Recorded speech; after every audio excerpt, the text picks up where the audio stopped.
ஒரு புரோக்கரை எப்படி சூஸ் பண்ணணும்னு சொல்லிட்டீங்க. இதை தாண்டி அந்த புரோக்கரை வந்து ட்ரஸ்ட் பண்ணுறதுன்னு ஒரு பாயிண்ட் இருக்குல்ல, லாஸ்ட்டாக சொன்னீங்கல்ல, அந்த ட்ரஸ்ட் பண்ணுறதுக்கு என்னென்ன பேராமீட்டர் இருக்கணும், இந்தந்த பேராமீட்டர்லாம் இவங்களுக்கு டிக் அப்படின்னா இவங்க வந்து நம்பிக்கையான புரோக்கர் அப்படிங்கிற முடிவுக்கு வரலாம். ஃபைன். ஒரு புரோக்கரை நீங்கள் வந்து ட்ரஸ்ட் பண்ணுறதுக்கு இன்னொரு விஷயம் நீங்கள் பார்க்கணுன்னா எந்த அளவுக்கு டிரான்ஸ்பரன்சி மெயின்டைன் பண்ணுறாங்க கிளைண்ட்ஸ் கிட்ட. ஓகே. ஃபர்ஸ்ட் லெவல் அவங்களோட கம்யூனிகேஷன் எந்த அளவுக்கு ரீச் ஆயிருக்கு. கண்டிப்பாக எல்லா கம்பெனிஸ் கிட்டேயுமே கம்யூனிகேஷன் நல்லா இருக்கா, அவங்க ஒரு ப்ராடக்ட் ரிலீஸ் பண்ணாலும் கம்யூனிகேஷன் ஆகுதா, அவங்க ஒரு ப்ராடக்ட் சேஞ்ச் பண்ணாலும் அவங்க சைடில் டெக்னிக்கல் சேலஞ்சஸ் இருந்தாலும் கிளியராக கம்யூனிகேட் பண்ணுறாங்களா, how their maintain transparency first. Second, இப்போ வந்து ஒரு கம்பெனி கிட்ட வந்து பார்த்தீங்கன்னா ஆஸ் பர் நார்ம்ஸ் படி எக்ஸ்சேஞ்ச் கம்ப்ளைண்ட்ஸ் படி பார்த்தீங்கன்னா அந்த company they have to maintain BCP டிஆர்லாம் எந்த அளவுக்கு மெயின்டைன் பண்ணுறாங்க. இப்போ அவங்ககிட்ட வந்து இன் கேஸ் ஆஃப் இஷ்யூ நடந்தாலும் how they are coming up back. So அதையும் அவங்க பார்க்க வேண்டியதாக இருக்குது. மூணாவது விஷயம் பார்த்தீங்கன்னா அவங்க கொடுக்குற வேல்யூ. இப்போ அவங்க கொடுக்குற வேல்யூன்னு சொல்கிறதுனா இப்போ வந்து கொடுக்குற எந்த ஒரு சர்வீஸ்க்குமே பேக்கப் பிளான் இருக்கா, அவங்களோட சப்போர்ட் சர்வீஸை எப்படி இந்த அளவுக்கு மெயின்டைன் பண்ணுறாங்க, whenever they are reaching we are able to connect them, எந்த அளவுக்கு ஆல்ரெடி நம்ம ரீச் பண்ண ட்ரை பண்ணாலுமே every time they we have to connect them. Okay. So அந்தளவுக்கு சப்போர்ட் பண்ணுறாங்களா, இதை 3 விஷயத்த வச்சு நீங்கள் ட்ரஸ்ட்டை கொண்டு வரலாம். ஓகே. 4வது ஒரு அக்ரிகேஷன் நீங்கள் பார்க்குறீங்கன்னா ஐசோ சர்டிஃபை. ஓகே. இது கம்பல்சரியாக வந்து எல்லா ப்ரொக்கோஷன் 2 இயர்ஸ்க்குள்ளே எடுக்க போகிறாங்க. ஐசோ சர்டிஃபிகேட் வாங்கியிருக்காங்களா, இப்போ நீங்கள் எங்களை கேட்டீங்கன்னா நாங்கள் வாங்கியிருக்கோம் ஒரு சர்டிஃபிகேஷன். ஓகே. ஸோ இந்த மாதிரி எல்லா ப்ரோக்கர்ஸும் வச்சு இருந்தாங்கன்னா திஸ் 4 கேட்டகரி, இந்த 4 பேராமீட்டர்ஸை வச்சு நீங்கள் ஒரு ப்ரோக்கர் ட்ரஸ்ட் பண்ணலாம். ஓகே. இந்த சப்போர்ட் சர்வீஸ் சொன்னீங்க இல்லையா, அலைஸ் ப்ளூடைய சப்போர்ட் சர்வீஸ் அந்த சிஸ்டம் பற்றி சொல்லுங்களேன். இப்போ அலைஸோட சப்போர்ட் சர்வீஸ் பார்த்தீங்கன்னா இனிஷியலாக நாங்கள் சப்போர்ட் சர்வீஸ் சொன்னோம்னா 2018, 17, 18 சொன்னோம்னா கால் அண்ட் ட்ரேட்னு ஒரு கான்செப்ட் இருந்துச்சு. ஓகே. இப்போ அது மாதிரி கால் அண்ட் ட்ரேட் கான்செப்டே கிடையாது, எல்லாம் ஆன்லைன் ட்ரேடிங் மட்டும்தான். இப்போ ஆன்லைன் ட்ரேடிங் நம்ம சொல்கிறோன்னா நம்மளோட ஆப்பு எந்த அளவுக்கு கம்ஃபர்டபுளாக போகுது கிளைண்ட்ஸ் கிட்ட, அதில் வந்து நாங்கள் சப்போர்ட்னு நான் சொல்ல வேண்டிய விஷயம் என்னென்னா, இஃப் இன் கேஸ் நீங்கள் வந்து ஒரு ஆப் ஓப்பன் பண்ணுறீங்க, காலையிலே உங்களுக்கு ஏதாவது சேலஞ்சஸ் இருக்குனாலுமே அந்த சப்போர்ட் நாங்கள் எந்த அளவுக்கு ஆப்டாக உங்களுக்கு கொடுக்குறோம் ரிட்டனில். ஃபஸ்ட்டு விஷயம் அந்த சப்போர்ட் நாங்கள் இன்ஷூர் பண்ண முடியுதா. இப்போ நாங்கள் சப்போர்ட் மீடியம் சொன்னால் நாங்கள் 3 மீடியம் மெயின்டைன் பண்ணுறோம். நீங்கள் மெயில் மூலம் எங்களுக்கு ரீச் பண்ணலாம், கால் மூலம் எங்களுக்கு ரீச் பண்ணலாம், இல்லையா உங்களோட பிரான்ச் நியரஸ்ட் பிரான்ச்சை நீங்கள் விசிட் பண்ணி பிரான்ச் பண்ணலாம். எங்களோட ப்ரெசன்ஸ் பார்த்தீங்கன்னா 10+ ஸ்டேட்ஸ் நாங்கள் ப்ரெசன்ஸ் இருக்குது, எங்களோட ப்ரெசன்ஸ் இருக்குது. ஸோ அந்த இடத்துல நீங்கள் ரீச் பண்ணி சப்போர்ட்டாக வாங்கிக்கலாம். சர்வீசஸ் நீங்கள் பார்த்தீங்கன்னா நாங்கள் வந்து கிளைண்ட்ஸ் தேவைப்பட்ட எல்லா சர்வீஸுமே தரோம், இன்வெஸ்டிங்கும் சரி ட்ரேடிங்கும் சரி. அதில் சர்வீஸில் நாங்கள் வந்து நான் பெருசாக சொல்லணுன்னா எங்களோட ஏபிஐ ஏன்னா நாங்கள் கொடுத்த ஏபிஐயோட பவர் என்னென்னா ஒரு கிளைண்ட்டை வந்து அவருக்கு பிடிச்ச மாதிரி அவர் பிளாட்ஃபார்ம் ரெடி பண்ணிட்டு ட்ரேட் பண்ண முடியும். அதே மாதிரி அவருக்கு வந்து எங்களோட பிளாட்ஃபார்மில் சில விஷயத்த பண்ண முடியலனாலுமே அவர்கிட்ட இருக்க அந்த ஏபிஐ சிஸ்டம் அவர் எனேபிள் பண்ணிக்கிட்டாருன்னா அந்த ஒரு மீடியமை வச்சு அவரால் வந்து ட்ரேட் பண்ண முடியும் எங்கே இருந்தாலும். இந்த சிஸ்டம் எனேபிள் பண்ணுறதுக்கு ஏதாவது எக்ஸ்ட்ரா சார்ஜஸ் பே பண்ணணுமா? இல்லை, அது 0 சார்ஜஸ் தான் எங்கள் சைடில். ஓகே. மற்றவங்கள சார்ஜஸ் பண்ணுறாங்க, நாங்கள் பட் ஏபிஐ நாங்கள் ஃப்ரீ ஆஃப் காஸ்ட் தான் தரோம், அதுவும் ஸ்டெபிலிட்டியாகவும் தரும். ஸோ ட்ரேடர்ஸ் வந்து இந்த கட்டுப்பாடுக்குள்ளே தான் இருக்கணும் அப்படிங்கிறது இல்லாமல் அவங்க ஓன் ஸ்ட்ராட்டஜியை பில்ட் பண்ணுறதுக்கும் அலைஸ் ப்ளூ ஹெல்ப் பண்ணுது. ஓன் ஸ்ட்ராட்டஜின்னு சொல்லக்கூடாது, ஸ்ட்ராட்டஜி நான் சொல்ல விரும்பல, they can develop their own UI. Okay. யூஐனா யூசர் இன்டர்ஃபேஸ். இப்போ யூசர் இன்டர்ஃபேஸும் யூஐ யூஎக்ஸ்னு வாங்க. யூசர் இன்டர்ஃபேஸும் யூசர் எக்ஸ்பீரியன்ஸும் வச்சு தான் ஒரு கிளைண்ட்ஸை வந்து அவங்களுக்கான பிளாட்ஃபார்மை சூஸ் பண்ணுறாங்க. அது வந்து நம்ம எந்த அளவுக்கு நம்ம காமனாக ரெடி பண்ணுறதா நம்ம மேக்ஸிமம் பார்க்குறோம். பட் சில பேருக்கு வந்து அவங்களுக்கு தேவையான யூனிக்னஸ் தேவைன்றாங்க. ஸோ அவங்களுக்கான யூனிக்னஸ் அவங்க ரெடி பண்ணிக்கிட்டு பண்ணிக்கலாம். ஓகே. இதே நீங்கள் வந்து ஒரு நியூ என்ட்ரண்ட்டாக போய் ட்ரை பண்ணுறீங்கன்னா நிறைய ப்ராசஸ் இருக்குது, நீங்கள் ஒரு ப்ரோக்கராக கிரியேட் பண்ணி அதெல்லாம் பண்ணணும். அதுக்கு பதிலாக நீங்கள் ஒரு புரோக்கர் கிட்ட போய் இந்த ஏபிஐ சப்ஸ்கிரைப் பண்ணிட்டீங்கன்னா போதும், நீங்கள் ஒரு புரோக்கர் மாதிரி தான். ஓகே. ஒரு புரோக்கர் எப்படி சூஸ் பண்ணுறதுன்னு நம்ம பார்த்தோம். இப்போ அப்படியே நான் திரும்புகிறேன், அதாவது அலைஸ் ப்ளூவை சூஸ் பண்ணணும் அப்படின்னா என்னென்ன காரணங்களுக்காக மக்கள் சூஸ் பண்ணலாம்? அலைஸ் ப்ளூவை வந்து சூஸ் பண்ணுறதுக்காக ஏன் கிளைண்ட்ஸ்லாம் சூஸ் பண்ணலாம்னு நீங்கள் கேட்டிங்கன்னா, ஆஸ் ஏ கிளைண்ட்டாக நானே ஒரு கிளைண்ட் தான் அலைஸ் ப்ளூக்கு. ஏன்னா வந்து நான் என்னோட ஹியூஜ் ஃபண்ட் நான் எங்கே இன்வெஸ்ட் பண்ணியிருக்கேன்னா அலைஸ் ப்ளூ தான் இன்வெஸ்ட் பண்ணியிருக்கேன், இன்வெஸ்டிங்கில் இன்வெஸ்ட் பண்ணியிருக்கேன். I am not trader but I am investor. So அந்த மாதிரி நீங்கள் பார்த்தீங்கன்னா என்கிட்ட வந்து நான் இன்வெஸ்டிங் நாங்கள் ஜீரோ சார்ஜ் தான் பண்ணுறோம், எந்த ஒரு அடிஷ்னல் காஸ்டிங்கில். Investing in the sense stock market investment ஆகட்டும், மியூச்சுவல் ஃபண்ட் ஆகட்டும், ஐபிஓ ஆகட்டும், HGB ஃபாரின் கோல்ட் பாண்ட்ஸ், இந்த 4மே நாங்கள் ஃப்ரீயாக தான் கொடுக்குறோம். போய் மியூச்சுவல் ஃபண்ட்ஸில் வந்து நீங்கள் பார்த்தீங்கன்னா எல்லாரும் சார்ஜ் பண்ணுறாங்க, நாங்கள் அது 0 காஸ்ட்டாக தரோம், தனியாக செப்பரேட் ஆப்பாக கொடுத்து அதை இந்த அளவுக்கு மெயின்டைன் பண்ணுறோம். ஓகே. அந்த ஆப் பேருடைய ரைஸ். இதே வந்து ஃபஸ்ட்டு விஷயம் சார்ஜஸ்ன்னு பார்த்தா, செகண்ட் ட்ரேடிங். எங்கள் கீழே ட்ரேடிங் பார்த்தீங்கன்னா நாங்கள் 15 rupees தான் சார்ஜ் பண்ணுறோம். அதே மாதிரி கிளியரிங் மெம்பர் சார்ஜ் 0 எங்ககிட்ட. ஸோ இந்த 2 விஷயம் நீங்கள் வந்து நார்மலாக பார்த்தீங்கன்னா ஒரு வால்யூம் ட்ரேடாக இருந்தாங்கன்னா minimum they have to minimum percentage அவங்க பே பண்ணணும். 20 rupees பேர் ட்ரேட் பண்ணணும், இல்லை மோர் தென் 1+1%. இப்போ நார்மலாக பார்த்தீங்கன்னா மார்க்கெட்டில் 300 rupees 9 rupees சார்ஜ் பண்ணுறாங்க. நீங்கள் வந்து ஒரு 1 lakh ட்ரேட் பண்ணிங்கன்னா வால்யூம் ட்ரேட். இதை வந்து எங்கிட்ட 0ன்னு நாங்கள் சொல்கிறோம். ஓகே. ஸோ இந்த ரெண்டு இடத்துல வேல்யூ கிரியேட் பண்ணியிருக்கும். போதாதிக்கு வந்து எங்கள் சைடில் நீங்கள் ஏன் அலைஸ் ப்ளூ சூஸ் பண்ணணும் ஸ்ட்ராங்காக நான் சொல்லணும்னா எங்களோட ஏபிஐ பிளாட்ஃபார்ம். மற்ற இடத்துல ஏபிஐ பிளாட்ஃபார்ம் காஸ்ட் எங்கள் சைடில் நாங்கள் 0 சார்ஜ் பண்ணுறோம். ஓகே. ஸோ இந்த பேராமீட்டரை வச்சு நீங்கள் அலைஸ் ப்ளூ சூஸ் பண்ணலாம். ஓகே. அது இல்லாமல் சப்போர்ட் அண்ட் சர்வீஸ் நீங்கள் கேட்டிங்கன்னா எங்களோட சப்போர்ட் அண்ட் சர்வீஸ் பார்த்தீங்கன்னா நீங்கள் எங்கே எதிர்பார்க்குறீங்களோ மெயின் சிட்டிஸில் எல்லாத்தையும் நாங்கள் கவர் பண்ணியிருக்கோம். நீங்கள் டேரெக்டாக எங்கள் பிரான்ச் விசிட் பண்ணி சப்போர்ட் சர்வீஸ் எடுத்துக்கலாம். அப்படி இல்லையா எங்களோட சென்ட்ரலைஸ் டெஸ்க் இருக்குது, நீங்கள் அங்கே கால் பண்ணி சப்போர்ட் அண்ட் சர்வீஸை எடுத்துக்கலாம். ஓகே. ஸோ இந்த 4 பேராமீட்டர் கிளைண்ட்ஸ்க்கு மேஜராக தேவைப்படுற விஷயம் 4மே நாங்கள் கொடுக்குறோம். ஓகே. காஸ்ட் பெனிஃபிட்டும் இருக்குது, ட்ரஸ்ட்டும் இருக்குது, 4வதாக சப்போர்ட் அண்ட் சர்வீஸும் இருக்குது. என்னென்ன பிளாட்ஃபார்ம் நீங்கள் ப்ரொவைட் பண்ணுறீங்க கிளைண்ட்ஸ்க்கு, அதை பற்றி சொல்லுங்கள். இப்போ நான் கிளைண்ட்ஸ்க்கு வந்து ப்ரொவைட் பண்ணுற பிளாட்ஃபார்ம்ஸ்னு பார்த்தீங்கன்னா எங்களோட மொபைல் பிளாட்ஃபார்ம், அதான் எங்களோட ஹையஸ்ட் யூசர் பேஸ் வச்சிருக்கிறது ஆண்ட் மொபி 2.0ன்னு சொல்கிறோம். ஆண்ட் மொபி 2.0 ஆண்ட் வெப் கொடுக்குறோம், ப்ளஸ் ஆண்ட் ஏபிஐன்னு கொடுக்குறோம்.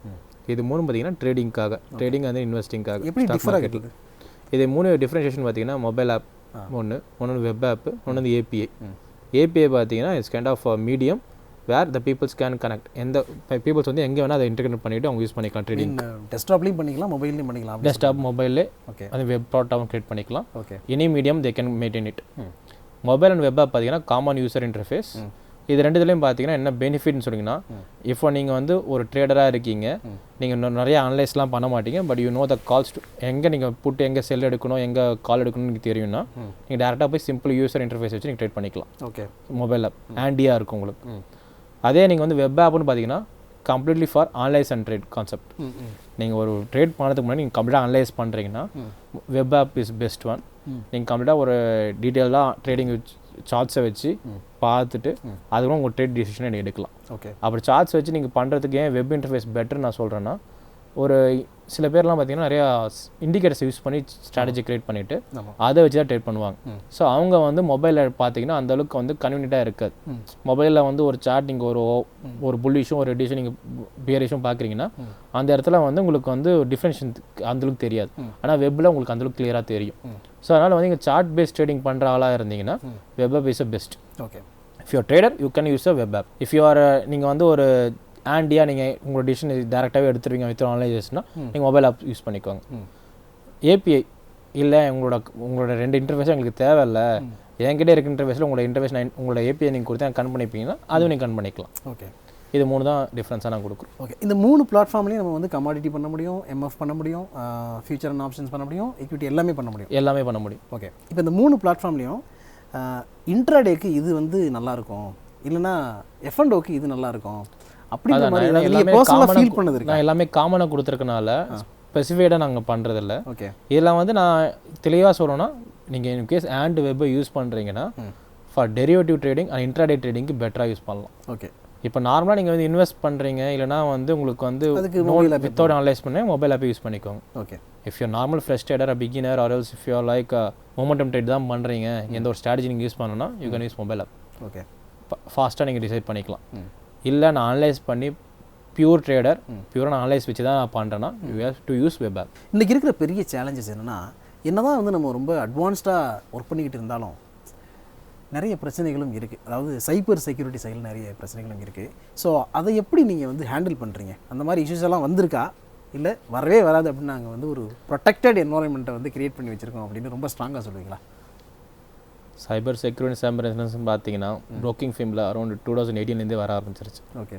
நம்ம எப்போ டிஸ்கிலேஷன் பேசுகிறோமோ அப்போயே சைபர் இன்சூரன்ஸ்க்காக நம்ம ஒர்க் பண்ண ஆரம்பிச்சிடணும். நம்ம என்ன தான் சைபர் செக்யூரிட்டிக்காக ஒர்க் பண்ணாலுமே 100% நம்மளால் வந்து தடுக்க முடியாது ஒரு விஷயத்தை. ஓகே. ஆனால் அதுக்கு ரெசிலியன்ஸ் நம்ம வச்சுருந்தோம்னா நம்மளால் மெயின்டைன் பண்ண முடியும். ஸோ ஒரு பிராண்டுக்கு மெயினாக சைபர் ரெசிலியன்ஸ் தேவை. ஏன்னா நம்ம பிராண்டில் நம்ம மெயினாக சொல்ல வேண்டிய 3 விஷயம்னு பார்த்தீங்கன்னா வேல்யூ, ட்ரஸ்ட், அது ரெண்டும் நம்ம மெயின்டைன் பண்ணி ஆகணும். ஒரு கம்பெனி வந்து இது சைபர் செக்யூரிட்டியில் வீக்காக இருந்தால் இது ரெண்டும் மெயின்டைன் பண்ண முடியாது. ஸோ இதை நாங்கள் வந்து கம்ப்ளீட்டாக இன்கிரிப்ஷன் டிக்ரிப்ஷன் டெக்னிக் ஆகட்டும், ப்ளஸ் வந்து ஒரு கிளைண்ட்டோட லாகின் சிஸ்டமில் வந்து அவன் ஓடிபி போட்டு லாகின் பண்ணுறத அவனோட யூனிக்னஸாக கொண்டு வரும். அதெல்லாம் அவன் இன்கேஸ் வந்து மாற்றி லாகின் பண்ணுறாங்க, கிளைண்ட்ஸ் வந்து ஒருத்தர் மாற்றி லாகின் பண்ணுறாருன்னா அவருக்கு வந்து அந்த லாகின் சிஸ்டமோட டீட்டெயில்ஸ் கொடுக்குறோம் மெயிலாகவே. ஓகே. ஸோ அதனால் வந்து ஒரு கிளைண்ட்டோட அவேர்னஸ் கிரியேட் ஆகும். ஒரு கிளைண்ட் வந்து அவர் என்ன பண்ணுறாரு, அவர் எங்கே லாகின் பண்ணியிருக்கார், லாஸ்ட் லாகின். ஸோ இந்த செக்ஷன்ஸ் கொடுக்குறதுனால கிளைண்ட்டுக்கு வந்து கிளியராக அவேர்னஸ் தெரிஞ்சு தான் அவங்க லாகின் பண்ணுறாங்க. அது இல்லாமல் ஒரு கிளைண்ட்டை வந்து எந்த ஒரு ட்ரான்சாக்ஷன் பண்ணாலுமே அவருக்கு மெயில் நோட்டிஃபிகேஷன் போயிட்டுருக்கு. ஓகே. இவன் நீங்கள் வந்து இந்த ட்ரேட் பண்ணியிருக்கீங்க, இந்த ட்ரேடுக்கு வந்து இந்த டேட்டில் பண்ணியிருக்கீங்க, இந்த டைமில் பண்ணியிருக்கீங்க, அந்த மெயில் அப்பப்போவே மெயில் நோட்டிஃபிகேஷன் போயிட்டுருக்கு ஒரு ட்ரேட் எடுத்திங்கன்னா. ஸோ இந்த அளவுக்கு ஒரு டிரான்ஸ்பரன்சி மெயின்டைன் பண்ணுறதுனால அவங்க கிளைண்ட்ஸுக்கு வந்து அவேர்னஸ், அவரோட செக்யூரிட்டியாக அவரோட லாகின் திங்ஸை அவங்க மெயின்டைன் பண்ண முடியும். அது இல்லாமல் நம்ம அலைஸ் ப்ளூ என்ன பண்ணியிருக்கோன்னா அதில் அதுக்கான ஆடிட்லாம் முடிச்சு நாங்கள் ஐஎஸ் சர்டிஃபிகேட் பண்ணியிருக்கோம். இப்போ ஓகே, வேறு ISO certified in ISO cyber security and cyber resilience. Okay, cyber security and cyber ரெசிலியன்ஸில் வந்து ஐஎஸ் சர்டிஃபிகேட் வாங்கி. சூப்பர். பேசிக்காக நிறைய மக்களுக்கு ஒரு கேள்வி என்னென்னா, இப்போ நம்ம ஒரு புரோக்கரேஜ் ஆப்பை சூஸ் பண்ணி அதில் டிமேட் அக்கௌண்ட் கிரியேட் பண்ணியிருக்கோம், ட்ரேட் பண்ணிக்கிட்டு இருக்கோம், இல்லை இன்வெஸ்ட் பண்ணிக்கிட்டு இருக்கோம். சப்போஸ் அந்த புரோக்கர் வந்து கம்பெனியை க்ளோஸ் பண்ணிடுறார், ஏதோ காரணத்தினால கம்பெனியை க்ளோஸ் பண்ணிடுறாருன்னா நம்மளுடைய ஷேர்ஸ் எல்லாம் என்ன ஆகும் அப்படிங்கிற பயம் நிறைய பேருக்கு இருக்குது. அந்த கேள்வி நிறைய பேர் கேட்டிருக்காங்க. இந்த ஃபியர் கொஸ்டின் இருக்குல்ல, அந்த கொஸ்டினுக்கு என்ன ஆன்சர்? அதான் இப்போ நம்மக்கிட்ட பார்த்தீங்கன்னா ஒரு புரோக்கரை மட்டும் நம்பிடல. ஏன்னா இங்கே வந்து பார்த்தீங்கன்னா ஒரு அக்கௌண்ட் நீங்கள் ஓப்பன் பண்ணுறீங்கன்னா அந்த அக்கௌண்ட் வந்து என்ஐசியில் ரெஜிஸ்டர் ஆகுது, பிஎஸ்டி ரெஜிஸ்டர் ஆகுது, சிடிஎஸ்எல் தட் மீன் டெபாசிட்டில் ரெஜிஸ்டர் பண்ணுவாங்க. சிடிஎஸ்எல் என்எஸ்டிஎல் 2 பேரும் டெபாசிட்டரிஸ் இருக்காங்க. அவங்க டெபாசிட்டரி ரெஜிஸ்டர் ஆகுது. இப்போ பார்த்தீங்கன்னா உங்களுக்கு வந்து ஒரு புரோக்கரோட யூனிக் கோட்னு பார்த்தீங்கன்னா கிளைண்ட் கோட். ஆனால் டிமெட் டெபாசிட்டரிஸ் கோட்னா உங்களுக்கு வந்து 12 டிஜிட் ஒரு யூனிக் கோட் கிடைக்குது. ஒரு கிளைண்ட்டோட பேசிக் திங்ஸ் பார்த்தீங்கன்னா அவருக்கு தேவையான parameters first user ID and then demat account. இந்த 2 விஷயம் பார்த்தீங்கன்னா கிளைண்ட் ஐடி நம்ம வந்து என்எஸ்சி எக்ஸ்சேஞ்சஸ்லையும் ரெஜிஸ்டர் பண்ணுறோம், பிஎஸ்சி ரெஜிஸ்டர்லையும் பண்ணுறோம், எம்சிஎஸ்லையும் நம்ம ரெஜிஸ்ட்ரேஷன் பண்ணுறோம். ஸோ உங்களோட கிளைண்ட் டீடைல்ஸ் அங்கே இருக்கும். சேம் வே ஒரு டிமெட் அக்கௌண்ட் டெபாசிட்டிஸில் உங்களுக்கு என்எஸ்டிலையும் இருக்கும், சிடிஎஸ்லையும் இருக்கும் டெபாசிட்டிஸில். இப்போ வந்து உங்கள் புரோக்கர் எங்கே மெயின்டைன் பண்ணுறாரு அக்கௌண்ட்ஸை, என்எஸ்சி பிஎஸ்சி எம்சிஎஸ் 3 எக்ஸ்சேஞ்சில் இருக்காரா, அவரோட டெபாசிட்டிஸ் எந்த எக்ஸ்சேஞ்சில் இருக்குது, சிடிஎஸ்சில் இருக்கா, என்எஸ்டியில் இருக்கா, இந்த 2 கிளாரிட்டி இருந்தால் அந்த மாதிரி பிரச்சனை நீங்கள் பயப்பட வேண்டியதில்லை. ஒரு புரோக்கர் க்ளோஸ் பண்ணிட்டாலும் இந்த டீடைல்ஸை வச்சு நீங்கள் எக்ஸ்சேஞ்ச் வழியாக ஆஃப்லைன் ஷேர் ட்ரான்ஸ்ஃபர் பண்ணிக்கலாம். டிமெட் அக்கௌண்ட்டும் இந்த புரோக்கருக்கு ஷேர் ட்ரான்ஸ்ஃபர் பண்ணிக்கலாம். நீங்கள் எக்ஸ்சேஞ்ச் சப்போர்ட் இல்லாமையும் இது பண்ண முடியும். ஒரு புரோக்கர் கிட்ட போய் நான் என் ஷேரை ட்ரான்ஸ்ஃபர் பண்ணணும்னு கேட்டிங்கன்னா அதுக்கான சப்போர்ட் உங்களுக்கு கொடுப்பாங்க. ஓகே, ஸோ அது மூலமாக நீங்கள் வந்து உங்களை ஷேரை மூவ் பண்ணிக்க முடியும். அந்த கிளைண்ட் ஐடி எங்கே பார்க்கணும் அலைஸ் ப்ளூவில்? கிளைண்ட் ஐடி அலைஸ் ப்ளூவில் எங்கே பார்க்கணுன்னா ஆப் ஓப்பன் பண்ணும்போதே உங்களுக்கு வந்து கிளைண்ட் ஐடி அங்கே ஆப்ஷன் கொடுத்துருக்கோம், அங்கே பார்க்கலாம். டிமெட் ஐடி டீடைல்ஸ் வந்து பார்த்தீங்கன்னா அக்கௌண்ட்குள்ளே போய் பர்சனல் டீடைல்ஸ்க்குள்ளே அவைலபிலிட்டி இருக்குது. அண்ட் ட்ரேடிங் பிளாட்ஃபார்ம்லேயும் அவைலபிலிட்டி கொடுத்துருக்கோம், உங்களோட பாட் பிளாட்ஃபார்ம் நீங்கள் போய் பார்க்கறதுக்கான ஃபெசிலிட்டி கொடுத்துருக்கோம். ஓகே, ஒரு ப்ரோக்கிங் கம்பெனினா அவங்க பண்ணுறது வந்து மிடில்மேன் பிஸ்னஸ் தான். இந்த பக்கம் எக்ஸ்சேஞ்ச் இருக்குது, இந்த பக்கம் கிளைண்ட்ஸ் இருக்கிறாங்க, 2க்கு இடையில ஒரு சர்வீஸை நீங்கள் கொடுக்குறீங்க. ஸோ டெக்னிக்கல் ஃப்ரண்ட்டில் ஓவராலாக இது எப்படி ஃபங்க்ஷன் ஆகுது, இந்த சிஸ்டம் எப்படி சப்போர்ட் பண்ணுது, அதை பற்றி சொல்லுங்களேன். சிஸ்டம் எப்படி ஃபங்க்ஷன் பண்ணால் சிஸ்டமோட மெயின் ஃபங்க்ஷனாலிட்டி எங்கே இருக்குன்னா ஆட்டோ மேனேஜ்மெண்ட் சிஸ்டம் தான் இருக்குது. மெயின் ஃபங்க்ஷனாலிட்டி ஆட்டோ மேனேஜ்மெண்ட் சிஸ்டம்ஸ்க்கு வந்து என்னென்ன இன்புட்ஸ் கொடுக்குறோம், என்னென்ன அவுட்புட்ஸ் போகுதுன்னு பார்த்தீங்கன்னா இன்புட்ஸ்னு பார்த்தீங்கன்னா exchange lease lines. Exchange lease lines நீங்கள் வாங்குறீங்கன்னா எக்ஸ்சேஞ்ச் லீஸ் லைன்ஸை வந்து ஓஎம்எஸ் கூட கன் பண்ணால் மட்டும்தான் உங்களால் ஆர்டரை ப்ளேஸ் பண்ண முடியும் எக்ஸ்சேஞ்சஸ்க்கு. எக்ஸ்சேஞ்ச் லீஸ் லைனுங்கிறது என்ன? லீஸ் லைன்ன்றது பார்த்தீங்கன்னா ஒரு இன்டர்நெட் கனெக்டிவிட்டி, ஒரு எக்ஸ்சேஞ்சுக்கும் உங்களுக்கு ஒரு கனெக்டிவிட்டி இருக்கும். அந்த கனெக்டிவிட்டி மட்டும் தான் ஒரு புரோக்கர் வந்து ஒரு ஐடி வழியாக தான் ஆர்டர் பாஸ் பண்ண முடியும். அந்த ஐடி இல்லைனா ஆர்டர் பாஸ் பண்ண முடியாது. நீங்கள் வந்து ஒரு மெம்பர்ஷிப் எடுக்கும்போதே இந்த ஐடிஸ் யூசர் ஐடிஸ் சிஎஃப்ஓக்கு இந்த ஐடி, எம்சிஎஸ்க்கு இந்த ஐடி, என்எஸ்சிக்கு இந்த ஐடின்னு சொல்லி கொடுத்துருவாங்க. ஓகே, அந்த ஐடிஸ் இருந்தால் மட்டும் தான் ஆர்டர் பாஸ் பண்ண முடியும். ஓகே, ஸோ அந்த சிஸ்டம் இல்லைன்னா ஆர்டர் பாஸ் பண்ண முடியாது. ஓகே, ஸோ நீங்கள் எப்போ அந்த லைன்ஸ் எடுக்கிறீங்களோ அப்போ இந்த டீடைல்ஸ்லாம் உங்களுக்கு கிடச்சிரும். ஸோ நீங்கள் எப்போ அந்த லைனை நீங்கள் எஸ்டாப்ளிஷ் பண்ணிட்டீங்கன்னா எக்ஸ்சேஞ்சுக்கு உங்களுக்கு கனெக்ஷன் எஸ்டாப்ளிஷ் பண்ணிட்டீங்க. ஒரு கிளைண்ட் கனெக்ட் பண்ணால் நம்ம அதுக்கு ஒரு ஃப்ரண்ட் எண்ட் வச்சுருப்போம், அதுக்கு ஒரு ஆர்எம்எஸ் மெயின்டைன் பண்ணணும். ஓஎம்எஸ் கூட ஆர்எம்எஸ் மெர்ஜ் ஆகிருக்கனால ஓஎம்எஸ் ஆர்எம்எஸ்ன்னு சொல்லிடுவோம். ஆர்எம்எஸ் கூட இருந்து ஃப்ரண்ட் எண்ட் கனெக்ட் பண்ணுறதுக்கு ஏபி சிஸ்டம். இதில் இந்த ஆர்எம்எஸ் ஓஎம்எஸ் அப்படிங்கிறது என்ன, அது சொல்லுங்களேன். ஆர்எம்எஸ்னா ரிஸ்க் மேனேஜ்மெண்ட் சிஸ்டம், ஓஎம்எஸ்னா auto manage system. Okay, risk manage system என்ன பண்ணணும்னா நீங்கள் ஒரு ட்ரேட் பண்ணுறீங்க, அந்த ட்ரேட் பண்ணும்போது நிறைய ரிஸ்க் நாங்கள் ஒரு 15 கண்டிஷன்ஸ் வச்சுருப்போம். அந்த கண்டிஷன் வேலிட் பண்ணும், இந்த ஆர்டர் வந்து போகலாமா வேணாமா, அந்த எவாலுவேஷன் நடக்கிற கண்டிஷன்ஸ் வந்து ரிஸ்க் மேனேஜ்மெண்ட் சிஸ்டம் பார்த்துக்கும். இதே ஓஎம்எஸ் பார்த்தீங்கன்னா ஆர்டர் மேனேஜ்மெண்ட், இப்போ நீங்கள் போடுற ஆர்டர்ஸ் எல்லாமே எக்ஸ்சேஞ்சுக்கு மெயின்டைன் பண்ணி எக்ஸ்சேஞ்சில் வர ஆர்டர்ஸை மெயின்டைன் பண்ணி கொடுக்கும். இதே ஆர்டர்ஸ் நம்பர்ஸ்லாம் ஆர்டர் மேனேஜ்மெண்ட் பார்த்துக்கும். ரிஸ்க் வேலிடேஷன் ஆஃப் கண்டிஷன்ஸை ரிஸ்க் மேனேஜ்மெண்ட் பார்த்துக்கும். ஓகே, இது ஒரு core functionality of broking system. இப்போ கோர் ஃபங்க்ஷனாலிட்டி கூட நம்ம இன்புட் கனெக்ட் பண்ணிட்டோம், எக்ஸ்சேஞ்ச் லிஸ்ட்லேருந்து கனெக்ட் பண்ணிட்டோம். கிளைண்ட்ஸ் கொடுக்கும்போது கோர் ஃபங்க்ஷனாலிட்டி நம்ம எப்படி கொடுக்கலாம், அதுக்கு நிறைய லேயர்ஸ் இருக்குது. ஏபிஐ லேயர்ஸ்னு பார்த்தீங்கன்னா நிறைய பேர் வந்து ஷி லேயர்னுவாங்க, ஒருத்தருக்கு வந்து ரெஸ்ட் ஏபிஐ லேயர்னுவாங்க. இப்போ வந்து 2 லேயர்லையுமே நம்ம கனெக்ட் பண்ண முடியும் ஓஎம்எஸ். அப்போ கனெக்ட் பண்ணுறதுக்கு கிளைண்ட்ஸ்க்கு தேவைப்படுற ஃப்ரண்ட் எண்ட்ஸ் நம்ம ரெடி பண்ணி தரணும். ஓகே, ஃப்ரண்ட் எண்ட் சிஸ்டம்ஸ் இருக்கும். ஃப்ரண்ட் எண்ட் சிஸ்டம்ஸ் தான் நம்ம என்ன சொல்லுவோம்னா mobile app, web app, API systems. Okay, okay. So இப்படி தான் ஒரு நார்மலாக ஒரு புரோக்கர் வந்து ஒரு கிளைண்ட்டுக்கு வந்து கொடுக்குற டெக்னாலஜி சிஸ்டமாக இருக்கும். ஓகே, ஒரு காலத்தில் வந்து ஷேர் சர்டிஃபிகேட்லாம் ஃபிசிக்கல் சர்டிஃபிகேட் தான் இருந்துச்சு. அதுக்கப்புறம் இன்டர்நெட் உள்ளே வந்த பிறகு தான் நிறைய இம்ப்ரூவ்மெண்ட் இதில் நடந்திருக்கு அப்படிங்கிறத நம்ம பார்க்குறோம். இப்போ T+1 செட்டில்மெண்ட்லாம் பேசிக்கிட்டு இருக்காங்க. ஸோ இந்த ஜேர்னி எப்படி பார்க்குறீங்க, இது எந்த அளவுக்கு இம்ப்ரூவ் ஆகிருக்கு, இன்னும் எப்படி க்ரோ ஆகுன்னு நினைக்கிறீங்க? டிஸ்டிலேஷன் வந்து இப்போ ஸ்டாக் மார்க்கெட்டில் வந்து ரேபிட் க்ரோத் இருக்குது. ஆல்மோஸ்ட் லாஸ்ட் 4 இயர்ஸாக டிஸ்டிலேஷனால தான் நிறைய விஷயம் ஆட்டோமேட் ஆகிருக்கு. நிறைய விஷயம் இதுக்கு முன்னாடி T+2 இருந்துச்சு. நம்ம T+1 பற்றி பேசிகிட்டு இருக்கோம். இதுக்கு முன்னாடி T+2 இருந்துச்சு. T+2லேருந்து இப்போ T+1 வந்திருக்கும்.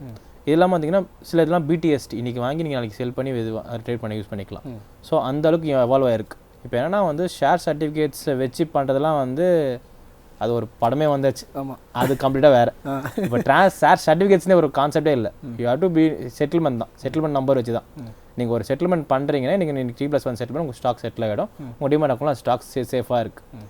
இப்போ வந்து next level of T+1 settlement தாண்டி ஒன்று நெக்ஸ்ட் லெவல் இப்போ என்ன வர போகிறாங்கன்னா ஆஸ்பா ப்ராசஸ் வந்துருச்சுன்னா எப்படி இருக்குன்னா, ஒரு நீங்கள் இப்போ எப்படி ஐபிஓ வந்து ஒரு ஐபிஓ வந்தால் உங்கள் யூபிஐயில் உங்கள் அமௌண்ட் பிளாக் ஆகி உங்கள் பேங்க் அக்கௌண்ட்லேயே பிளாக் ஆகி செட்டில் ஆகுதோ அந்த மாதிரி இன்னும் ஸ்டாக் இன்வெஸ்ட்மெண்ட்டும் செட்டில் ஆகி அங்கேயே உங்களுக்கு பிளாக் ஆகும். அது பிளாக் ஆகி அந்த அப்புறம் வந்து உங்களுக்கு ஸ்டாக் செட்டில்மெண்ட்டே நடக்கும். அந்த அளவுக்கு நீங்கள் ஃபண்ட் எங்கேயும் ட்ரான்ஸ்ஃபர் பண்ணிருக்கல, உங்கள் அக்கௌண்ட்லேயே நடக்கும் இந்த ப்ராசஸ். ஓகே, இது வந்து அடுத்து ஃபியூச்சரில் வரப்போகுது.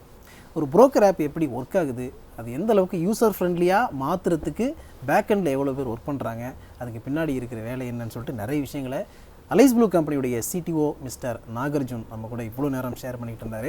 நிறைய விஷயங்கள் இது உங்களுக்கு புதுசாக இருந்திருக்கலாம், நீங்கள் கற்றுக்கிட்டு இருந்திருக்கலாம். அப்படி ரொம்ப யூஸ்ஃபுல்லாக இருக்குன்னா நிறைய பேருக்கு ஷேர் பண்ணுங்கள்.